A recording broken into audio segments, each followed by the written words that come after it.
পুরনো বছরের সব দুঃখ কষ্ট ভুলে হাসি মুখে নতুন বছরের জন্য এইভাবে সেলিব্রেশন করার কারণটা হলো যাতে করে নতুন বছরে আমাদের জীবনে কিছু নতুন নতুন সময় আসে আর ভালো ভালো কিছু মুহূর্ত ঘটে। আর এই নতুন বছরটা যেন আমাদের জীবনে অনেক খুশি নিয়ে আসে। সবাইকে হ্যাপি নিউ ইয়ার, সবাইকে নতুন বছরের খুব খুব শুভেচ্ছা। নতুন এই বছরটা যেন সবার জীবনে নতুন নতুন আর অনেক হাসি খুশি জীবন নিয়ে আসে। যদিও আমার এই ভিডিওটা 31শে ডিসেম্বর 2024 রাত 10টার দিকে করা, কিন্তু আপনাদের কাছে আমার এই ভিডিওটা পৌঁছাতে 2025 সালের জানুয়ারি মাসের 1 তারিখ হয়ে যাবে। আর তাই তো সবাইকে আবারও বলছি হ্যাপি নিউ ইয়ার। তো আজকে আপনাদের সাথে শেয়ার করব 31st নাইটে আমরা সবাই কেমন ভাবে রান্না বান্না করেছি আর খাওয়া দাওয়া করেছি। তো আজকে আমরা সবাই মিলে রান্না করব গরুর মাংস দিয়ে বিরিয়ানি, মুরগির রোস্ট আর হচ্ছে ডিম ভাজা, আর তার সাথে সালাদ তো থাকবেই। সবাই মিলে একসাথে এইভাবে কাজ করা কিন্তু অনেক মজার। খাওয়ার থেকে কিন্তু এই সময়টা সবসময় বেশি মন থাকবে। এই তো আমি ডিম ছিলছিলাম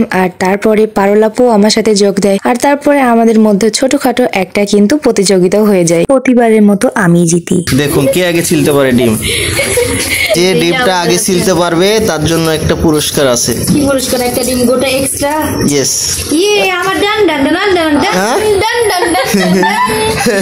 আমার সাথে প্রতিযোগিতা লাগলে আমার দেখেন আমার এইটুকু হয়নি। প্রতিযোগিতা শেষ, তো আবার আমরা রান্নার দিকে ফিরে আসি। আর এই যে আমাদের রোস্ট রান্নাটা হয়ে গেছে, তারপরে একটা বড় পাতিলে পেঁয়াজ মরিচ দিয়ে আমরা বিরিয়ানির জন্য কিন্তু সেগুলোকে রান্না করতে শুরু করি। আজকের এই দিনটাতে কিন্তু সব জায়গাতে প্রায় সব মানুষই পিকনিক করছে, নতুন বছরটাকে সেলিব্রেশন করছে। এই যে দেখুন, আমরা অনেক ছোট ছোট মানুষ হলে কিন্তু রান্না বান্নাটাকে ছোট রাখিনি, অনেক বড় সড় ভাবে রান্না বান্না শুরু করে দিয়েছি। রোস্ট রান্না শেষ, তো এইবার হবে ডিম ভাজা শুরু।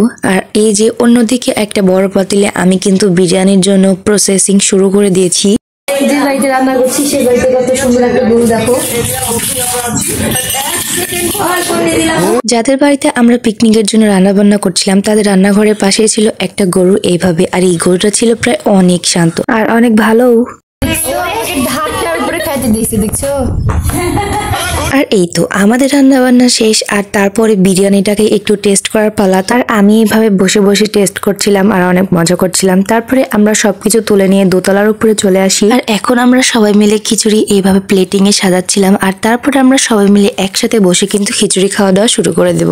এই সময়টা ছিল অনেক হাসি খুশি। আমরা সবাই কিন্তু অনেক মজা করে রান্না করেছি, অনেক মজা করে খাওয়া দাওয়া করেছি, আর একসাথে যতক্ষণ ছিলাম অনেক মজা করেছি। বিরিয়ানি রান্না করতে করতে আমার আরিয়ান তো ঘুম, আর বাকি বাচ্চাগুলো প্রায় ঘুমের মতো সবাই ঢুলে ঢুলে পড়ছিল। তো আমরা আর বেশিক্ষণ দেরি না করে সবাই মিলে একসাথে খেতে বসে গেছি। আর আমরা সবাই মিলে এখন যেখানে বসে বসে খাওয়া দাওয়া করছিলাম, এটাই হলো আমাদের সবার প্রিয় পারুল আপু আর রায়হান ভাইয়ের ঘর। নিজেরা নিজেরাই এইভাবে রান্না বান্না করে পিকনিক করার মজাটাই কিন্তু আলাদা। আর আমাদের রান্নাটা কিন্তু অনেক স্বাদ হয়েছিল। আমি কিন্তু অনেকটা বিরিয়ানি খাইছি। তো আমার বরের খাওয়া দাওয়া শেষ, আর তারপরে সে আমার এইভাবে ভিডিও বানাচ্ছিল। সে বারবার আমার সাথে মজা করছিল যে তুমি কতটা খাইলা কতটা খাইলা। তো আমি তাকে বললাম যে কি করবো, আর এত কষ্ট করে রান্না করছি, অল্প একটু খালে কি পেট ভরে, তাই আমি বেশি করে খাইছি।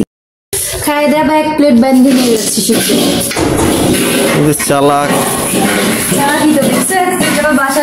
তো আমাদের খাওয়া দাওয়া শেষ আর আমাদের পিকনিকও শেষ। তো সবাইকে টাটা বাই বাই বলে এখন আমরা দুজনা বাসায় চলে যাব।